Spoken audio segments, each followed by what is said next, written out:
خیلی از مردم در دنیا تصورشان این است که اروپایان همگی در شادی بیش از حد زندگی میکنند. سوئد یکی از کشورهایی است که بسیاری از مردم تصورشان از آن یک بهشت موعود است. کشور سوئد بدون شک یکی از زیباترین و جذابترین کشورهای اروپایی است که سطح رفاه زندگی مردم در آن بسیار بالاست. اما بررسی آیا با آن همه زیبایی و ثروت مردم سوئد زندگی شاد دارند؟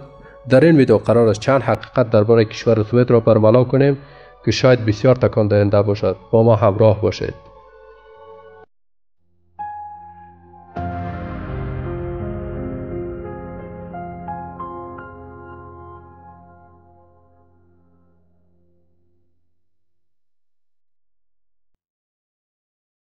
سلام، با اولین ویدیو از کانال مردهای ناشناخته خوش آمدید.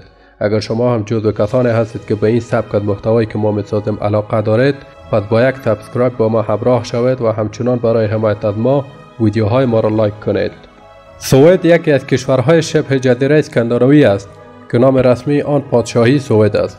جالب است بدانید که نژاد مردم سوئد با وایکینگ ها برمیگردد و از این جهت مردم با تاریخ بسیار غنی و فرهنگی با قدمت بالای هستند.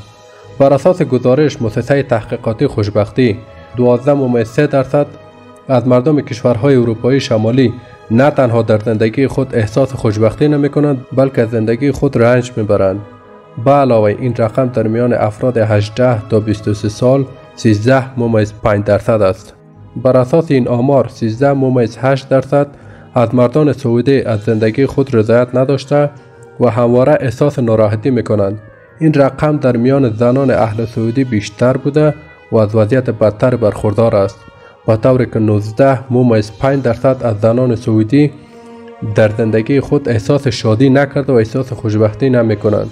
اما بغیر جوانان گروه دیگر از مردم ساکن کشورهای شمال اروپا نیز همواره در زندگی خود احساس ناراحتی می کنند. این قشر شامل افراد مسن با میانگین سنی 80 سال بوده که به دلیل تنهایی و مشکلات فیزیکی در زندگی خود با مشکلات و رنج ها مبارزه می کنند. بسیار از مردم در دنیا فکر می کنند که مردم سوئد باید جزو شادترین مردم دنیا باشند. سطح رفاه و کیفیت زندگی در این کشور چنان بالاست که کمتر کشور در اروپا توان رقابت با آن را دارد. اما با این حال این یک حقیقت شوکه کننده است که بدانید مردم سوئد غمگین ترین و افسرده ترین مردم جهان هستند. دین اغلب مردم سوئد مسیحی و پروتستان لوتری بوده و زبان رسمی آنها سوئدی است. واحد پول سوئد کرون است و نظام دموکراتیک پارلمانی دارد، به این معنی که تمام قدرت حکومت ناشی از مردم هست و 3 سطح منطقه‌ای، ملی و محلی را شامل می شود. این کشور که در همسایگی فنلاند، نروژ، دانمارک، خلیج بوتنی و دریای بالتیک قرار دارد. کشور سوئد را می توان از جمله کشورهای منحصر به فرد در دنیا با شمار آورد و همین موضوع یکی از دلایل است که هر سال افراد زیاد تمایل دارند به سوئد سفر کنند و یا حتی با دریافت ویزای سوئد در آنجا زندگی کنند. شما می توانید با 5 سال زندگی مداوم در کشور سوئد اقامت دائم و سپس پاسپورت این کشور را به دست آورید. کشور سوئد به 2 نیمه شمالی و جنوبی تقسیم شده است. آب و هوای نیمه شمالی آن بسیار سرد است. زمستان سخت و طولانی و تابستان‌های کوتاه و معتدل از ویژگی‌های این منطقه است. اما نور شمالگان یا همان شفق قطبی را در قسمت شمالی سوئد میتوان دید. به همین دلیل حتی با وجود آب و هوای سرد گردشگران زیاد راهی این بخش سوئد میشوند. آب و هوای نیمه جنوبی سوئد مرطوب است. آب و هوای معتدل این بخش سبب شده که شاهد طبیعت سرسبز با چشماندازهای بی‌نظیر در نیمه جنوبی سوئد باشید، در حالی که گاه در طول یک روز میتوانید هر 4 فصل سال را در سوئد ببینید. به طور کلی سوئد کشور سردسیر است. تابستان‌های آن بسیار کوتاه بوده و زمستان‌های سرد و طولانی دارد، به طوری که میزان بارش برف سالانه سوئد به 2 متر در بخش‌های غربی و چیز حدود 50 سانتی متر در منطقه شرقی میرسد. منطقه نولند در کشور سوئد کوههای پوشیده از جنگل دارد و به طوری که بیش از نیمی از مساحت سوئد پوشیده از جنگل است. با این که سوئد نزدیک قطب شمال است، بخش‌های جنوبی آن 4 فصل می باشد، هرچند که نزدیکی به قطب باعث شده تا جمعیت نسبتاً کم در آن زندگی کنند. به علاوه که در این ناحیه 6 ماه از سال روز و 6 ماه شب است. در سوئد منطقه حفاظت شده وجود دارد به نام کالبرگ که گیاهان و حیوانات عجیب و غریب داشته و برای بازدید از اکوسیستم طبیعی بسیار خاص و ویژه است. سوئد به عنوان یک از مهاجرت‌پذیرترین کشورهای اروپا در طول تاریخ یکی از مقصدهای اصلی مردم کشورهای دیگر برای مهاجرت بوده است و همواره یکی از دلایل رشد جمعیت آن بوده است. در سال 2011 حدود 27% یا 2 میلیون نفر از جمعیت سوئد به صورت کامل یا جزئی غیر سوئدی بودند. از این تعداد 1,427,296 نفر که در سوئد زندگی می‌کردند در خارج از کشور به دنیا آمدند. در کشور سوئد 100,000 کرد زندگی می‌کنند که دارای تیم فوتبال و کرسی در پارلمان هستند. در سال 2009 مهاجرت به سوئد به بالاترین سطح خود رسیده و 102,280 نفر به این کشور مهاجرت کردند. در گذشته نچندان دور تا اواخر قرن 18 میلادی سوئد یکی از فقیرترین کشورهای اروپا بود. اما بعدها دوران رشد اقتصادی سوئد آغاز شد. بعد از جنگ جهانی دوم این رشد اقتصادی سرعت بیشتر به خود گرفت. درآمد خالص ملی کشور بالا رفت و شکوفایی رشد اقتصادی به وجود آمد. درآمد کشور سوئد مثل دیگر کشورهای نسبتاً کوچک صنعتی وابسته به صادرات تولیدات صنعتی است که در حال حاضر از رشد بالای در توازن بین صادرات و واردات برخوردار است. نرخ بیکاری این کشور 5 الی 6% است. آمار از جمعیت زیر خط فقر این کشور در دسترس نیست، اما به نظر می رسد این آمار نباید چندان بالا باشد.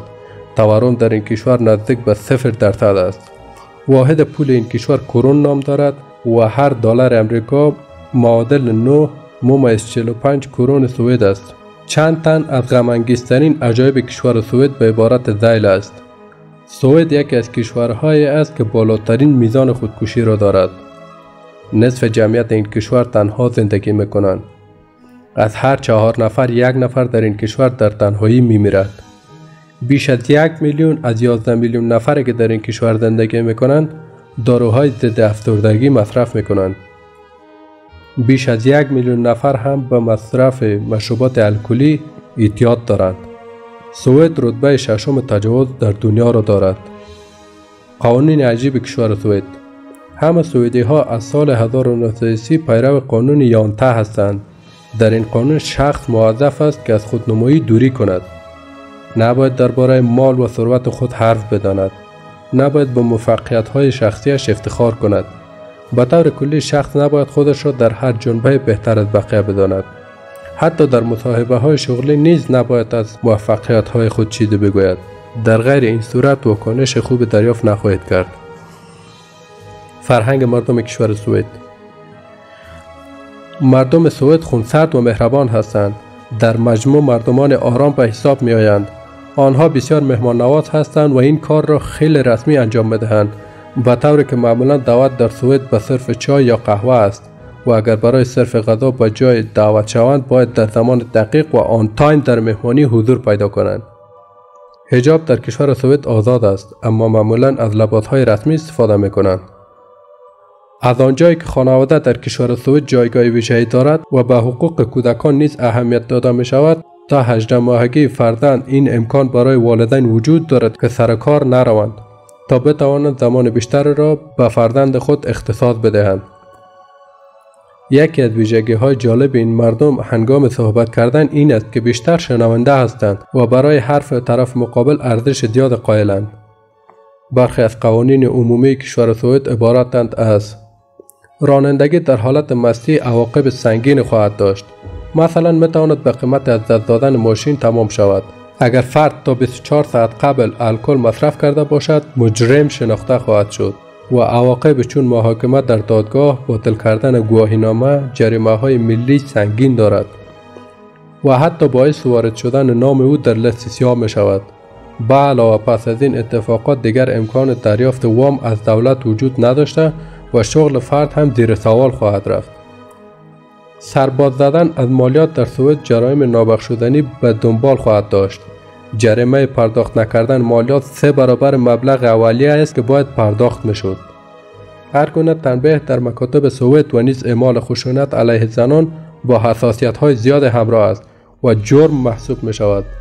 مکالمه کردن با تعارف اصلا گزینه خوب در سوئد نیست. باید با سادگی، صراحت و کم رک صحبت کنید. چگونگی ساختار سیاسی کشور سوئد. سال 1919 پارلمان برای اجرای دموکراسی و نیز شرکت همگانی در انتخابات قوانین وضع کرد و باعث شد تا آرای زنان و مردان یکسان محاسبه شود. در سال 1921 بود که 5 زن توانستند وارد پارلمان سوئد شوند که این به نوبه خود بسیار ارزشمند بوده و آغاز قطعی دموکراسی در سوئد را رقم زد. نخست وزیر سوئد توسط رئیس پارلمان پیشنهاد می شود. نمایندگان پارلمان نیز به پیشنهاد داده شده رای خواهند داد. سپس نخست وزیر انتخاب شده کابینه دولت را تعیین می کند. وظیفه رهبری و سازماندهی برنامه ها به عهده رئیس پارلمان است. به علاوه اداره کردن مذاکرات نیز با او می باشد. انتخابات پارلمان سوئد هر 4 سال یک بار صورت می گیرد و برای انتخابات آن افراد می توانند رای دهند که تبعیت سوئدی داشته باشند و حداقل 18 سال نیز سن داشته باشند. با این که پادشاه شخص اول کشور است، یعنی نماینده کشور سوئد در جهان، اما بیشتر جنبه تشریفاتی دارد. مساحت کشور سوئد 450,295 کیلومتر است و 25 ایالت دارد. شهرهای بزرگ سوئد. از بزرگترین شهرهای سوئد میتوان به استکهلم که پایتخت سوئد است، اوپسالا، گوتنبرگ، مالامو، لوند، ویزبه، سیگوتانا، ماشتارند، اسکلستوانا و استاد اشاره کرد. این شهرها خدمات آموزشی و درمانی را به سطح بالای در اختیار مردم قرار می‌دهند. شهر استکهلم که از جاذبه‌های دیدنی سوئد است، یکی از بزرگترین و پرجمعیت‌ترین شهرهای آن بوده و هر ساله میزبان گردشگران بسیار زیاد است. گرانترین و ارزانترین شهرهای سوئد کدامند؟ سوئد را میتوان یک کشور مرفه در نظر گرفت که هزینه‌های زندگی در آن بالاست. شهر گوتنبرگ و اسکهلم از گرانترین شهرهای سوئد محسوب می شود، به طوری که هزینه زندگی در آنها به طور قابل توجه بالاتر از سایر شهرهای این کشور است. ارزانترین شهرهای سوئد نیز اوپسالا، نوکوپنگ، هلسینگبورگ و اوسترساند هستند. معمولا در این شهرها به راحتی میتوان آپارتمان‌های به صرفه اجاره کرد. واقعیت‌های جالب درباره کشور سوئد. جزیره جوگاردن که یکی از جزیره‌های کوچک در نزدیکی اسکهلم است، در طول شب بسیار ترسناک می شود. سیگوتانا از شهرهای قدیمی و کوچک سوئد که فروشگاه‌های هنری زیاد دارد، معماری عجیب داشته و در طول شب در سراسر شهر موسیقی پخش می شود. سوئد زمین گلفی دارد که نیمی از آن در سوئد و نیم دیگر آن در فنلاند واقع شده است. سوئدی‌ها از صلح طلبترین مردمان دنیا به حساب می آیند.